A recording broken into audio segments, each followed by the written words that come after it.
കേരളം തെരഞ്ഞെടുപ്പ് കാലത്തേക്ക് പോവുകയാണ്.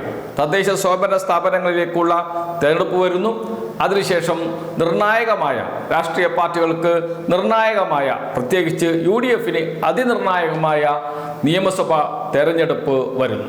അതുകൊണ്ട് തന്നെ നേതാക്കൾ സജീവമായി രംഗത്തിറങ്ങാൻ തുടങ്ങിയിട്ടുണ്ട്.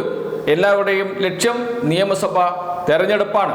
10 വർഷമായി LDF ഭരിക്കുന്നു. കേരളത്തിൻ്റെ രാഷ്ട്രീയ സ്ഥിതിയിൽ 5 വർഷം LDF, 5 വർഷം UDF എന്നിങ്ങനെ മാറി മാറി വരുന്ന സ്ഥിതിയാണ് ഉണ്ടായിരുന്നത്. അത് കഴിഞ്ഞ തവണ മാറി. ഇനിയും ഒരിക്കലും LDFന്റെ തുടർഭരണം വരില്ല. UDF തന്നെ അധികാരത്തിൽ വരും. ഇതാണ് UDF നേതാക്കൾ കണക്ക് കൂട്ടുന്നത്. അതുകൊണ്ട് എല്ലാവരും രംഗത്തിറങ്ങുകയാണ്. എന്തിനു വേണ്ടി? സീറ്റിന് വേണ്ടി. തദ്ദേശ സ്വയംഭരണ സ്ഥാപനങ്ങളിലേക്ക് നടക്കുന്ന തെരഞ്ഞെടുപ്പ് അതിനു മുമ്പുണ്ട്. അതിൽ താല്പര്യമേ ഇല്ല കോൺഗ്രസ് നേതാക്കൾക്ക്. അത് പ്രാദേശിക നേതാക്കളുടെ തെരഞ്ഞെടുപ്പാണ്. അതിൽ നമുക്ക് ഒരു കാര്യവുമില്ല എന്നാണ് കോൺഗ്രസ് നേതാക്കൾ കരുതുന്നത്. കോൺഗ്രസ് നേതാക്കളുടെ ലക്ഷ്യം 2026 നടക്കുന്ന നിയമസഭാ തെരഞ്ഞെടുപ്പാണ്. അങ്ങനെ നിയമസഭാ തെരഞ്ഞെടുപ്പിന് വേണ്ടി MLA മാർ മത്സരിക്കാൻ തയ്യാറെടുപ്പ് നടത്തുന്നു, നേതാക്കൾ തയ്യാറെടുപ്പ് നടത്തുന്നു. അപ്പോഴാണ് മറ്റൊരു കൂട്ടർ കൂടി രംഗത്തിറങ്ങുന്നത്. മറ്റാരുമല്ല, നമ്മുടെ MP മാർ. ഇലക്ഷൻ കഴിഞ്ഞാൽ UDF സർക്കാർ വരും. അങ്ങനെ വരുമ്പോൾ കേരളത്തിൽ മന്ത്രിയാകാനുള്ള സുവർണാവസരമാണ്. MP സ്ഥാനം ആർക്ക് വേണം? വെറുതെ ദില്ലിയിൽ പോയി പാർലമെന്റിൽ ബഹളമുണ്ടാക്കുക എന്നതിനപ്പുറം ഒരു കാര്യവുമില്ല MP ആയതുകൊണ്ട്. അതുകൊണ്ട് കേരളത്തിൽ വന്ന് മന്ത്രിയാവുക, അതാണ് ലക്ഷ്യം. അങ്ങനെ തയ്യാറെടുത്ത് നിൽക്കുന്ന MP മാർ കേരളത്തിലുണ്ട്. 7ഓളം MP മാർ. ഞങ്ങൾ മത്സരിക്കും എന്ന് പ്രഖ്യാപിച്ച് രംഗത്തിറങ്ങിയിരിക്കുന്നു 7ഓളം MP മാർ. അടൂർ പ്രകാശ് കഴിഞ്ഞ ദിവസം വാർത്താ സമ്മേളനത്തിൽ തന്നെ പറഞ്ഞു, MP മാർ മത്സരിക്കേണ്ട എന്ന് ആരും ഇതുവരെയും തീരുമാനിച്ചിട്ടില്ല. മത്സരിക്കാൻ താല്പര്യമുള്ളവർക്ക് മത്സരിക്കാൻ അവസരം നൽകണം എന്ന് വെച്ചാൽ ഞാൻ കളത്തിൽ ഇറങ്ങിക്കഴിഞ്ഞു എന്ന്. അടൂർ മണ്ഡലം തിരിച്ചുപിടിക്കണമെങ്കിൽ ഞാൻ തന്നെ മത്സരിക്കണം എന്നാണ് UDF കൺവീനറായ അടൂർ പ്രകാശ് പറഞ്ഞത്. UDF കൺവീനറാണ്. അദ്ദേഹം മത്സരിച്ചാൽ ആര് ഇലക്ഷൻ കോർഡിനേറ്റ് ചെയ്യും, തെരഞ്ഞെടുപ്പ് പ്രവർത്തനം കോർഡിനേറ്റ് ചെയ്യും എന്ന ചോദ്യമൊന്നും ഉയരുന്നതേ ഇല്ല. അതൊന്നും അദ്ദേഹത്തിന് പ്രസക്തമായ കാര്യമേയല്ല. അതുകൊണ്ട് അദ്ദേഹം മത്സരരംഗത്ത് ഇറങ്ങും എന്ന കാര്യത്തിൽ സംശയമില്ല. 1ാം സ്ഥാനത്ത് നിൽക്കുന്നത് അടൂർ പ്രകാശ്. മറ്റാരാണ്? രാജ്മോഹൻ ഉണ്ണിത്താൻ. കാസർഗോഡ് പോയി എങ്ങനെയോ ജയിച്ച് MP ആയ വ്യക്തിയാണ്. 2ാം തവണയും ജയിച്ചു, തരംഗത്തിൽ ജയിച്ചു പോയി.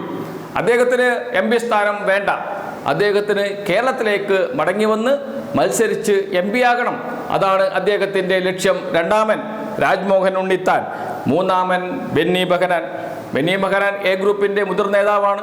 ഉമ്മൻചാണ്ടിയുടെ അടുത്ത അനുയായിയായിരുന്നു. അദ്ദേഹം നേരത്തെ മന്ത്രിയാകേണ്ടതായിരുന്നു. പക്ഷേ അദ്ദേഹത്തിന് ഇതുവരെയും സാധിച്ചില്ല. ഇനി നടക്കില്ല. അദ്ദേഹം മത്സരിക്കാൻ തയ്യാറായി നിൽക്കുന്നു. ബെന്നി ബെഹനാൻ നിയമസഭയിലേക്ക് മത്സരിക്കണം, ജയിച്ചാൽ മന്ത്രിയാകണം.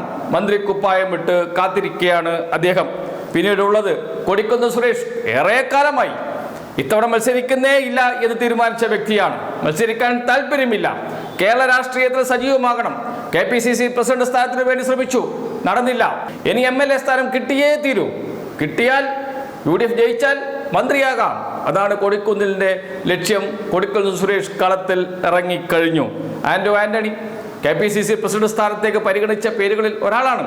അദ്ദേഹവും കേരളത്തിൽ മത്സരിക്കാൻ തയ്യാറായി നിൽക്കുന്നു. നിയമസഭയിലേക്ക് MP സ്ഥാനം ഒഴിയാൻ തയ്യാറായി നിൽക്കുന്നു. പത്തനംതിട്ടയിൽ ഏറെ കാലം 4 തവണ MP ആയ വ്യക്തിയാണ്. അദ്ദേഹത്തിന് പാർലമെന്റ് മടുത്തു, ദില്ലി മടുത്തു. ഇനി കേരളത്തിലേക്ക് വരണം, മന്ത്രിയാകണം, അങ്ങനെ ജനങ്ങളെ സേവിക്കണം. ഇതാണ് ആന്റോ ആന്റണി ലക്ഷ്യമിടുന്നത്. മറ്റൊരാൾ MK രാഘവനാണ്, കോഴിക്കോട് MP. അദ്ദേഹത്തിൻ്റെയും താല്പര്യം കേരളത്തിൽ മന്ത്രിയാകുക എന്നത് തന്നെയാണ്. അദ്ദേഹം ഇടക്കാലത്ത് ശശി തരൂരിനെ മുന്നിൽ നിർത്തി ശശി തരൂരിനെ മുഖ്യമന്ത്രി സ്ഥാനാർത്ഥിയാക്കാനുള്ള ശ്രമങ്ങൾ നടത്തിയിരുന്നു. അതിനുവേണ്ടി കേരള പര്യടനമൊക്കെ നടത്തിയതാണ് MK രാഘവൻ. അങ്ങനെ ശശി തരൂർ മുഖ്യമന്ത്രിയാകുകയാണെങ്കിൽ ആ മന്ത്രിസഭയിൽ അംഗമാകാൻ കഴിയുമല്ലോ എന്നൊക്കെയായിരുന്നു അദ്ദേഹത്തിൻ്റെ കണക്കുകൂട്ടൽ. പക്ഷേ അത് തകർന്നുപോയി. എന്നാലും കേരളത്തിൽ മത്സരിക്കുക, മന്ത്രിയാകുക, അതിനുവേണ്ടി തയ്യാറെടുപ്പ് നടത്തി കഴിഞ്ഞിരിക്കുന്നു MK രാഘവൻ എന്ന വാർത്തകളാണ് പുറത്തു വരുന്നത്. മറ്റാരുമല്ല, നമുക്കെല്ലാം അറിയുന്ന K സുധാകരൻ തന്നെയാണ്. അദ്ദേഹത്തിന് MP സ്ഥാനം വേണ്ട, കണ്ണൂരിൽ മത്സരിക്കുന്നില്ല എന്ന് അദ്ദേഹം പ്രഖ്യാപിച്ചതാണ്, നിർബന്ധിച്ച് മത്സരിപ്പിച്ചതാണ്. തോക്കുമെന്നാണ് അദ്ദേഹം തന്നെ കരുതിയത്. പക്ഷെ ജയിച്ചുപോയി കഷ്ടകാലത്തിന്. ഇനി നടക്കില്ല, ഞാൻ രാജിവെക്കാൻ പോവുകയാണ്, MP സ്ഥാനം വേണ്ട, മന്ത്രിയാകണം കേരളത്തിൽ. ഇതാണ് കെ സുധാകരന്റെയും ലക്ഷ്യം. അതിന് അദ്ദേഹം ചികിത്സയൊക്കെ കഴിഞ്ഞ് ആരോഗ്യമൊക്കെ വീണ്ടെടുത്ത് സജീവമായി രംഗത്തിറങ്ങാൻ തയ്യാറെടുത്ത് നിൽക്കുകയാണ്. കഴിഞ്ഞ 1 മാസം ചികിത്സയായിരുന്നു എന്നാണ് അദ്ദേഹത്തെ സംബന്ധിച്ച് പുറത്തു വന്ന വാർത്ത. ചികിത്സയൊക്കെ കഴിഞ്ഞ് അദ്ദേഹം പൂർണ്ണ ആരോഗ്യവാനായി ഇതാ കളത്തിലിറങ്ങാൻ തയ്യാറായി. ഒരു പോരാട്ടത്തിനു കൂടി ബാല്യമുണ്ട് എന്ന് പ്രഖ്യാപിച്ചുകൊണ്ട് രംഗത്തിറങ്ങുന്നു കെ സുധാകരനും. എന്ന് വെച്ചാൽ 7ഓളം MP-മാർ മത്സരിക്കാൻ തയ്യാറായി നിൽക്കുന്നു എന്നർത്ഥം. ഈ 7 MP-മാരും ജയിച്ചു പോയാൽ, MLA ആയാൽ MP സ്ഥാനം രാജിവെക്കും. ലോക്സഭാ തെരഞ്ഞെടുപ്പിന്റെ ഒരു അരവും കൂടി കേരളത്തിലുണ്ടാകും. കാരണം പകുതിയോളം സീറ്റിലാണ് നടക്കുക. ഒന്നിച്ച് തെരഞ്ഞെടുപ്പ്. എന്താണ്, എത്ര കോടി രൂപയാണ് നഷ്ടം കേരളത്തിന് എന്നൊന്നും കോൺഗ്രസിനെ സംബന്ധിച്ച്, UDF-നെ സംബന്ധിച്ച് പ്രശ്നമല്ല. ഇതൊന്നും ഞങ്ങൾക്കും പ്രശ്നമല്ല. ഞങ്ങൾക്ക് MP സ്ഥാനം വേണ്ട, MLA ആയാൽ മതി. UDF അധികാരത്തിൽ വന്നാൽ മന്ത്രിയാകാമല്ലോ എന്നാണ് ഇവരുടെയും കണക്കുകൂട്ടൽ.